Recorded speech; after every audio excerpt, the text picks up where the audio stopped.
I've been living communally for coming up to 5 years. I moved into the warehouse I live in now in 2020, and that was the situation when I moved in. Like, that was the way the house was set up. So when I interviewed for the room, they asked me if I was happy living that way as well, and I'd never done it before.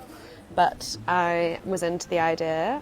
I've always worked in food, so I love cooking for people, and that was like a really exciting thing for me rather than a daunting one. Although I will say, before that, I worked at a company called Meringue Girls for 8 years. They're like a meringue bakery, no longer exist. When I think about it, actually, that was my real first experience of like communal cooking, because every day for lunch we would all bring in £2 in cash. There were 5 girls who worked there at the time. So every day for £10 collectively, £2 each, we would get the ingredients and cook lunch for each other. And we were in a bakery, so obviously we had a whole kitchen. So we made lunch for each other every day.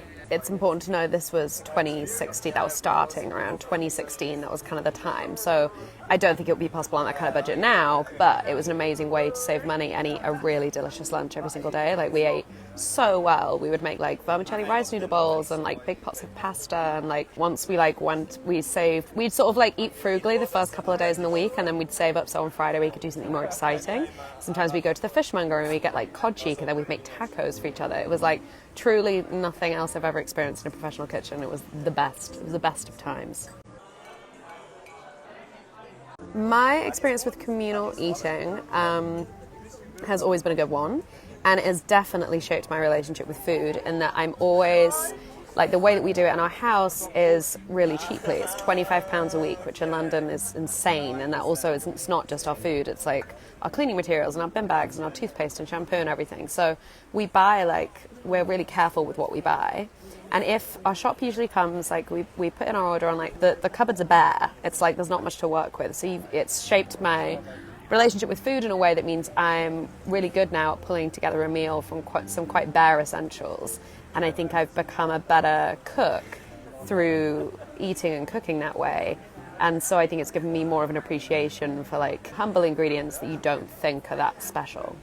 There are so many benefits to sharing food and eating communally. But I guess to go back to the workplace, I would say, lots of kitchens, professional kitchens, will do a staff meal, but it's usually not a priority. It's kind of the last thing on the list, and it's rushed, and it's like pull something together and quickly eat, and maybe you're crouching or you're standing or whatever. And I think in places where they prioritize it, everyone works harder, everyone is happier, you get a better quality of work out of people, and so everyone is happier. It improves the mood no end. And I would say in terms of a home, it obviously just builds community. If you sit together and you share a meal every night and you talk about your day, it fosters a sort of closer relationship with the people you're living with, and it's a really, really good way to build community. I think it's amazing for people who are picky eaters. I live with quite a few who were pickier before they lived with us. Things like ingredients that you weren't introduced to at home and maybe you were like unfamiliar with, and so therefore you sort of like weirded out or scared by, like anchovies or capers, or there's lots of things like that my housemates from different parts of the world, like it's a very international house. We've got like housemates from Denmark and Poland and Italy and Southeast Asia and all over the world, and it's introduced them to lots of different ways of cooking and eating, and me too. Like, I've experienced so many flavors and ingredients from my housemate Pierre, who is Filipino Chinese, that I never would have eaten otherwise, and I'm now obsessed with. So I think for that it's incredible, introducing you to new foods and new ways of eating. And then we have a housemate with a bunch of allergies, and we've had this before where like someone is vegan or they're gluten-free or they have a nut allergy, and accommodating them in all of the meals just encourages you to cook in a more inventive and imaginative way. So I think it makes you both a better eater and a better cook.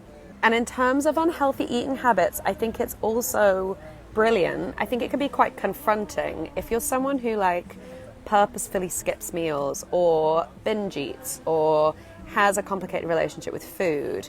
There's sort of like daily meal time where everybody sits down and you all serve each other, or you're sort of eating as a group. I think it gives you more of a consciousness and awareness about like what you're eating and how you're consuming food.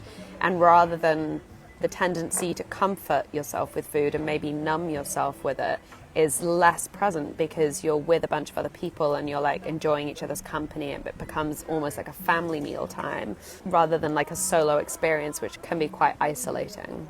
My advice would be start small. So if you're a household, a family, or a group of friends or strangers living together that don't do anything communally, don't go hard and try and do every dinner of the week or every meal of the day. In fact, maybe start with one and choose that on Wednesdays you're going to share a communal meal, and maybe every week one person takes just Wednesday. In the same sort of mentality as like a meat-free Monday, it's like rather than going vegetarian instantly, the idea of just doing it once a week, I think, could be a really good way into communal habits. And do what's right for you and what feels comfortable. And if, let's say, you've got lots of different dietary requirements in the house, maybe just choose that the communal meal will be one that serves everybody rather than making 3 or 4 different things so that everyone has a choice. If there's one vegan, maybe just make a vegan meal and then everyone can share it.